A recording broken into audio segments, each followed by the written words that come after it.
Before we start this presentation, I just wanted to make sure that you understand that everything that I'm about to show you, you can do. The recruiting process is not rocket science. It's something that anyone can do. We just have a formulated system that works. But everything that needs to be done consistently and every day, every week, every month.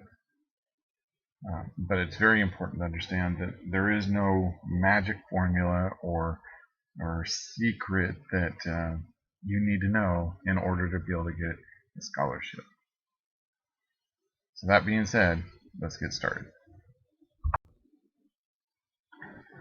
There are two ways to approach the recruiting process. You're either reactive or proactive. Reactive means that you are playing your sport in high school.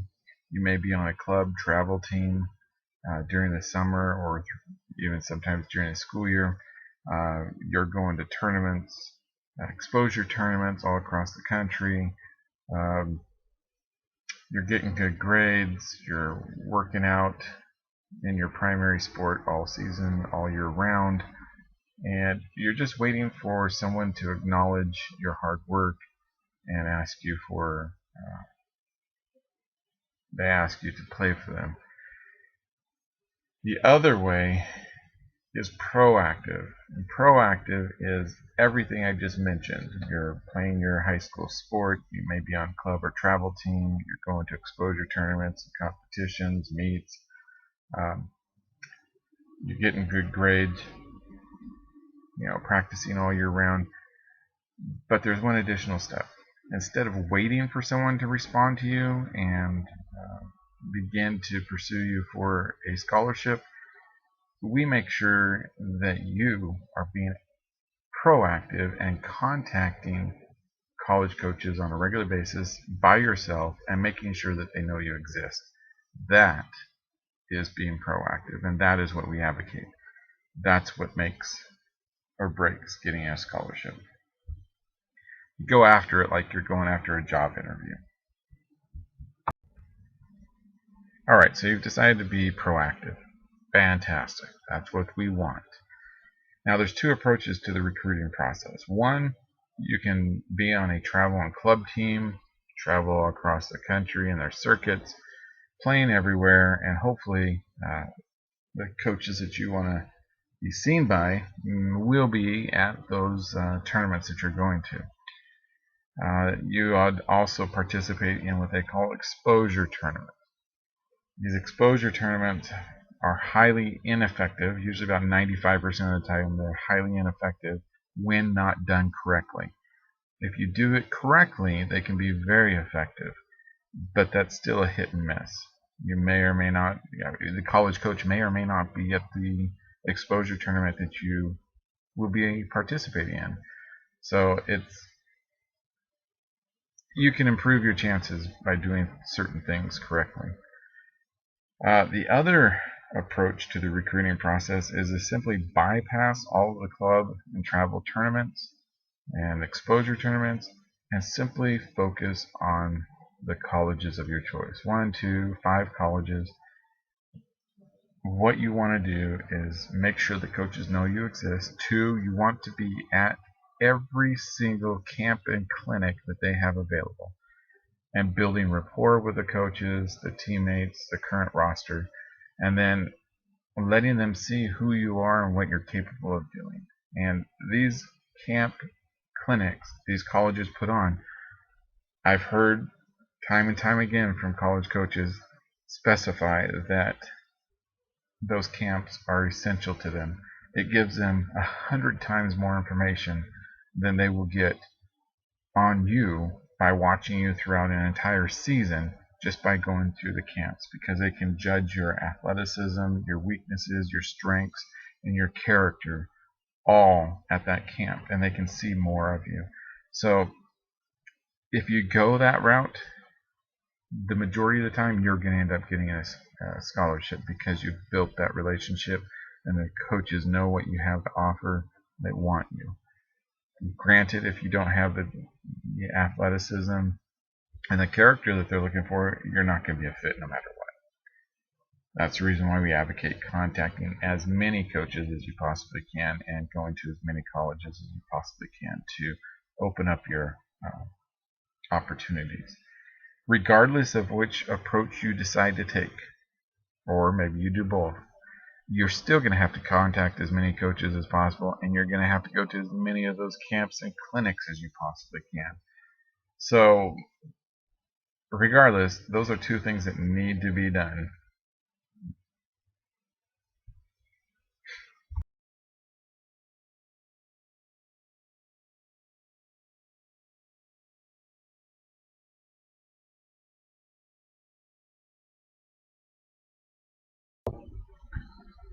College cost.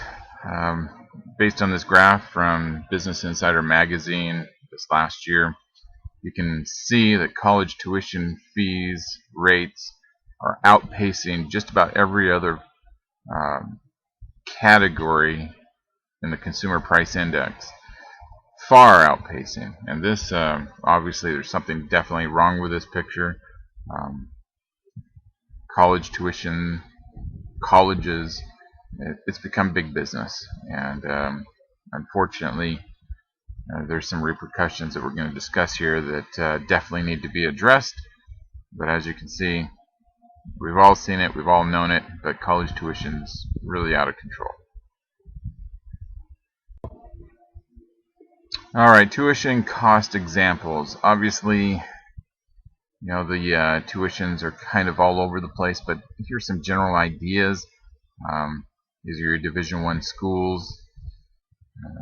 Your junior colleges will be less, obviously, but this is just to give you an idea. Should you decide to go to the University of Idaho, in-state tuition is going to be about almost $15,500 a year. For 4 years, you're looking at $61,000, $62,000. Out-of-state tuition, quite a bit more. Total for 4 years, $112,000. University of Washington, as you can see, for 4 years, in-state is going to be about $93,000. Out-of-state is $164,000 roughly. Washington State, around $95,000. And out-of-state is going to be $147,000.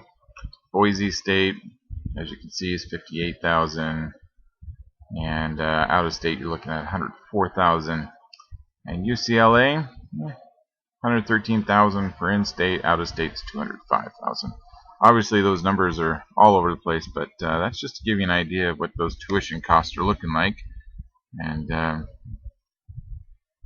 definitely one of those things where the scholarship's definitely important. I was doing some research not too long ago. Statistically, in 2004, there was about $265 billion worth of student loan debt in the United States. Today, you're looking at about $1.1 trillion in student loan debt. Obviously, the cost of printing a book today is probably even less expensive than what it was 30, 40 years ago. So why the high cost in tuition? Well, I think a lot of it has to do with big business, and basically college has become a big business. So anyway, there's some ideas of what your tuition costs can be. Small cost versus college costs.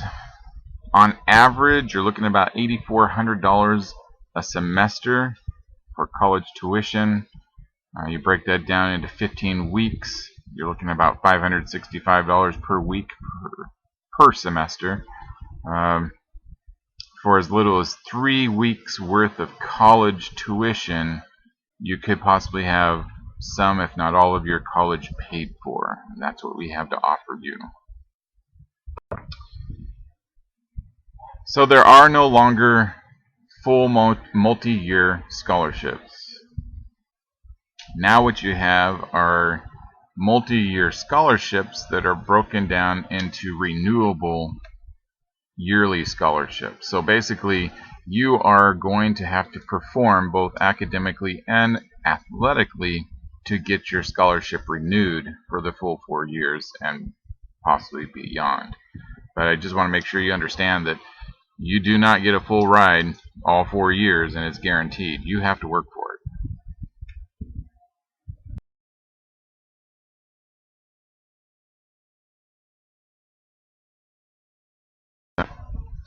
Scholarships are based on 3 areas: athletics, academics, and character. Obviously, athletics are pretty self-explanatory.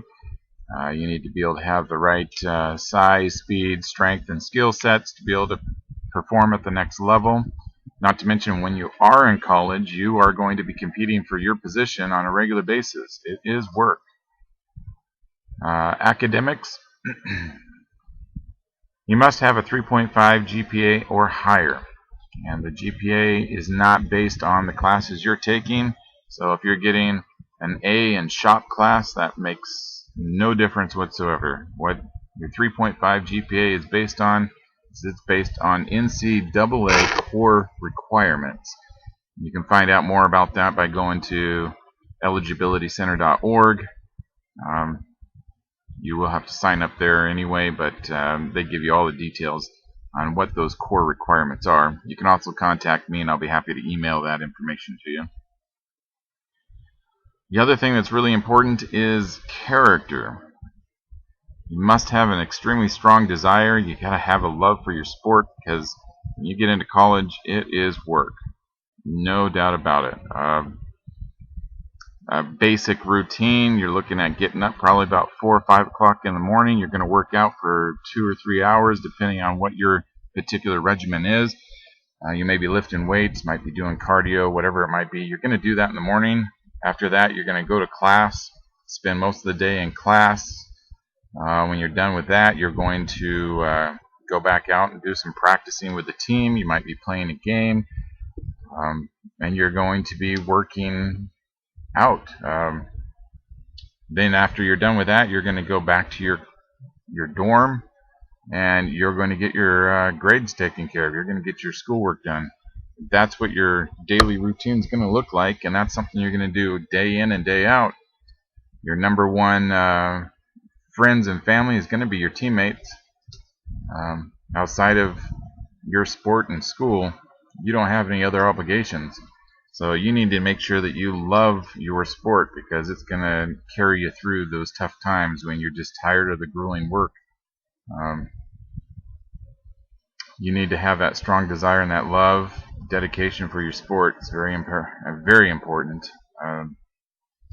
The other thing is, when I'm looking at my athletes, I'm making sure that when they're losing their game, you are holding your composure. You're not stressing out and getting upset and throwing a fit. I mean, you need to be a professional to some degree in your playing, and it needs to come through. The other thing that's really important about your character is, when I take and talk to a college coach about you as an athlete, I want to make sure that when you get up there, you're not going to back out. It is going to be work. And if I tell this coach or that coach about how good you are and why they need you, and then you get up there and decide that you no longer want to continue playing because it's too hard, or it's just not what you wanted to do, or you change your mind, that reflects poorly on me, and it can cause problems later on for other athletes that I would recommend to these coaches. So you need to make sure that this is what you want to do. It's not a game, if you will.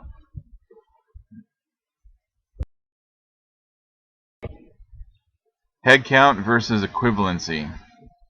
What is the difference between the two? When it comes to a scholarship, you have a head count, which means each individual school only has so many full ride athletic scholarships available to them per year. Obviously, they need to have more athletes than what they have available to them as far as a full athletic scholarship. So what they do is they bring in the equivalency, which is essentially your academics. So the higher your GPA, 3.5, 3.8, 3.9, 4.5. It gives the coaches the ability to bundle your scholarships, academic and athletic, together to help stretch their funds further so that they can acquire more athletes for their program.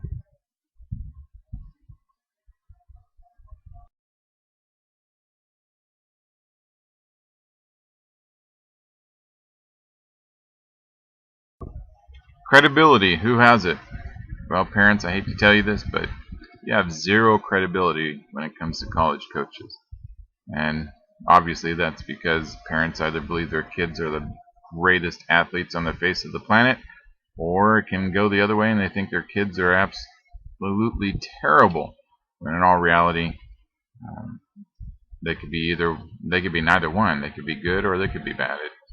But at any rate, the parents have zero credibility.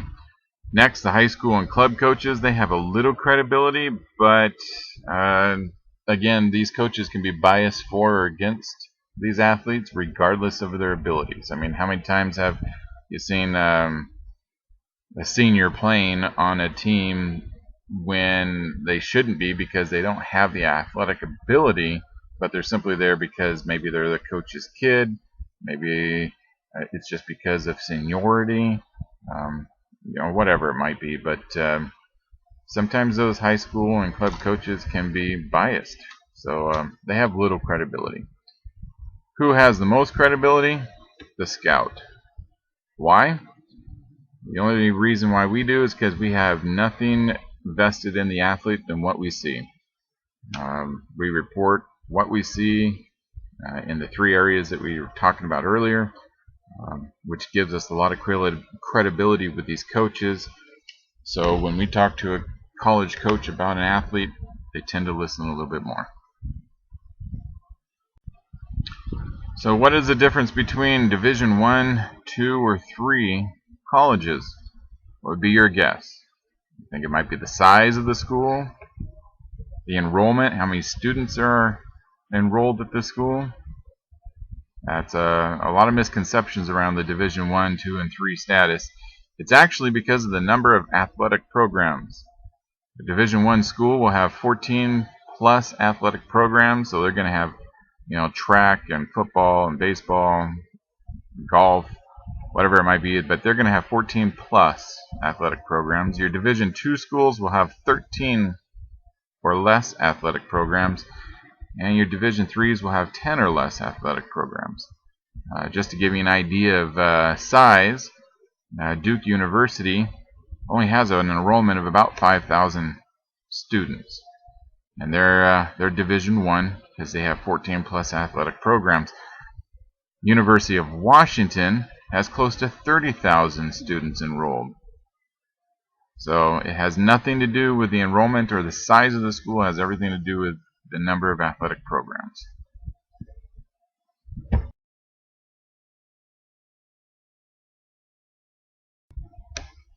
Eligibility centers used to be called clearing houses.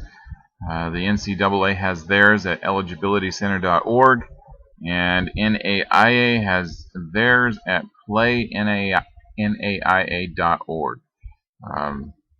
These 2 eligibility centers, it lets these 2 organizations know that you're interested in playing sports at the college level.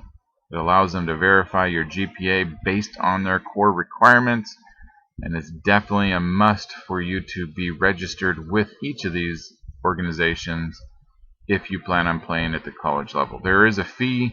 Currently, the eligibility center for the NCAA is about $70, and Play NAIA is right around $60, $65. So something you definitely need to do by your sophomore year. If you haven't done that, you're in your junior year, you're a little behind, but you need to get it done.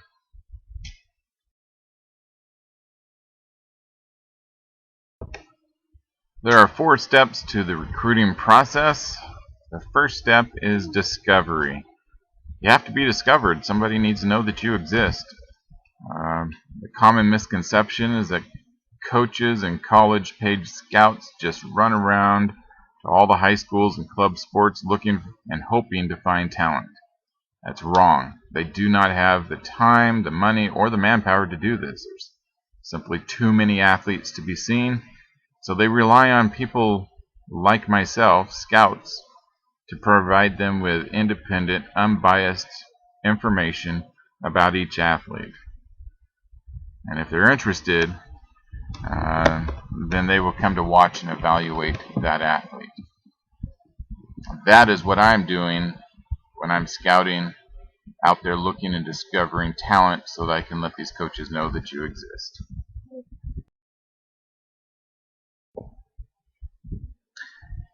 Alright, step 2 in the recruiting process is the evaluation period or phase. Evaluation is when the college coaches begin to look at your grades, your stats, your game footage, skills video, scouting report, and at some point they may even contact me to get more information on an athlete to verify the information they're looking at. The evaluation period is just that. They may even come out and take a look at you maybe in this part of the phase. It's usually a little bit later, but sometimes they might do that. Just depends on each individual coach. So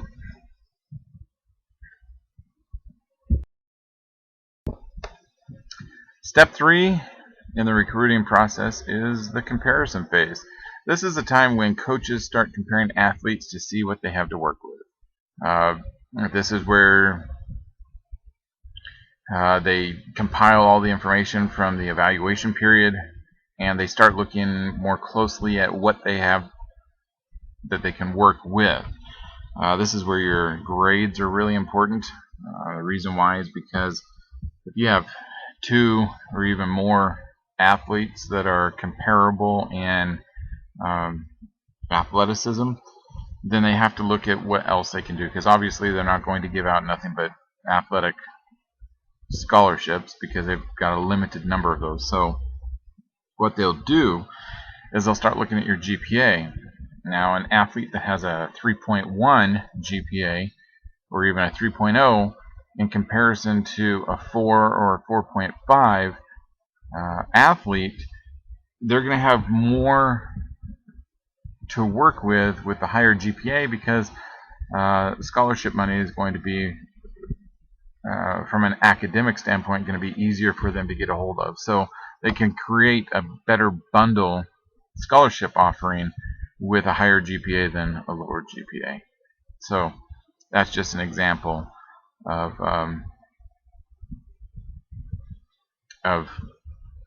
how they compare the grades. The other thing they'll do is they may want to have you come out on an official visit at that time, where they pay for you to come out and practice with them and just basically check you out and determine whether or not you're an athlete that they want to offer. So the comparison phase is basically your last step before they offer you.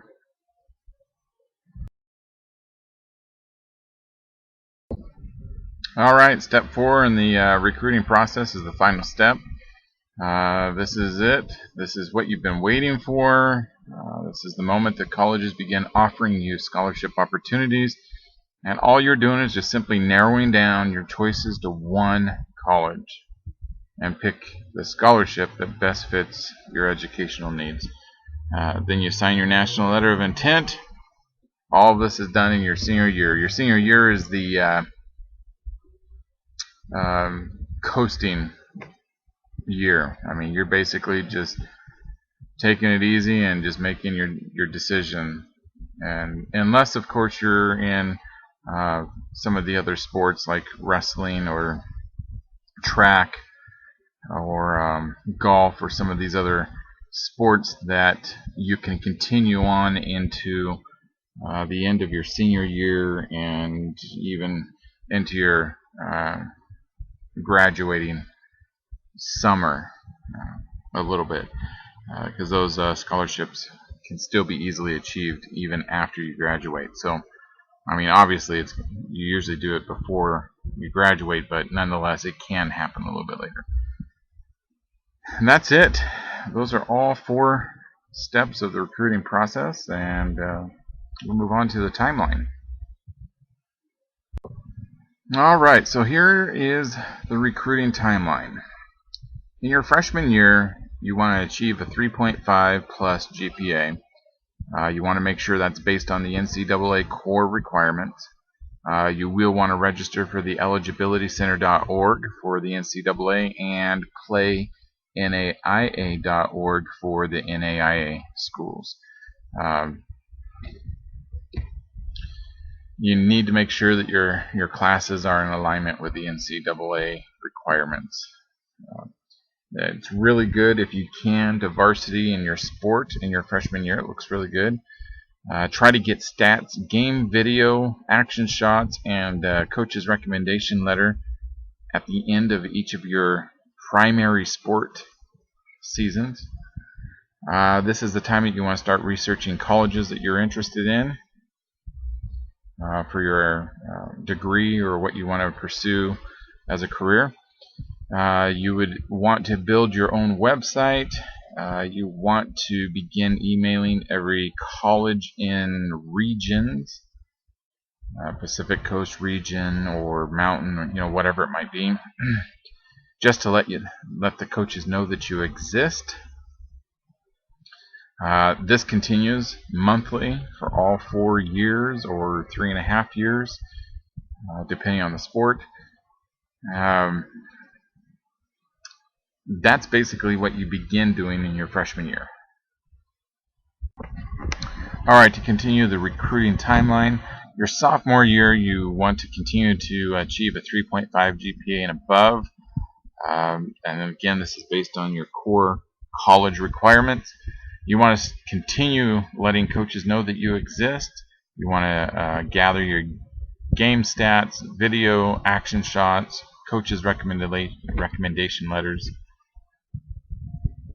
This is a good time in your sophomore summer to begin attending college camps that you want to build rapport with. This is aside from your traveling team camps that they might be going to. This is specifically for the colleges that you want to go to.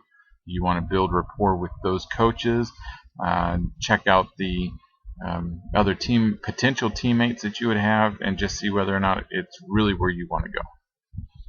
And you want to continue to update coaches on a monthly basis and let them know any updates about you, any academic honors or achievements, as well as from a athletic standpoint, MVPs, All-State, anything like that. You want to continue to update coaches on that information. Alright, and to continue the recruiting timeline, your junior year, again, you continue with 3.5 GPA. You want to take your SATs and ACTs, continue to gather your stats, game video, action shots, coaches' recommendation letters, etc. Continue to attend college camps that you want to build your rapport with, and continue updating coaches monthly. And again, this is your junior year is your critical year. This is where you really want to stand out, because at the end of your junior year, going into your summer, into your senior year, the beginning of your senior year, that's when a lot of activity happens, and again, the scholarship offers start coming in. Your senior year, just that. All you're doing is selecting the best scholarship offer and signing your national letter of intent, continuing to finish your game season out strong, and basically just coast into college. And one word about verbal commitments. Those verbal commits are great for colleges because it locks you in to a potential scholarship. It feels comforting for you as an athlete because you feel like you have something in place. But in all reality, if another offer comes along that's better for you, you cannot back out of that verbal commit without it affecting how you look before colleges. It can negatively affect you. Colleges, they can back out, doesn't matter. So it's kind of a double standard. I would not recommend those verbal commits. The other reason why is because if you have a verbal commit and the coach gets fired, or they change their mind, or boy, it could be a whole number of different things, but if anything changes, you might be stuck in your senior year with all the offers gone and you have nothing to fall back on. So it's always best to go into your senior year with as many options as possible. And that's all I have to say about your verbal commits. Not something I recommend. Alright, and this is kind of the last little slide to cover some information. Some of you may or may not have heard of online services such as NCSA, Be Recruited, and there's a whole list of them. I mean, there's just dozens of them. What is the difference between those online services and me? What do I do?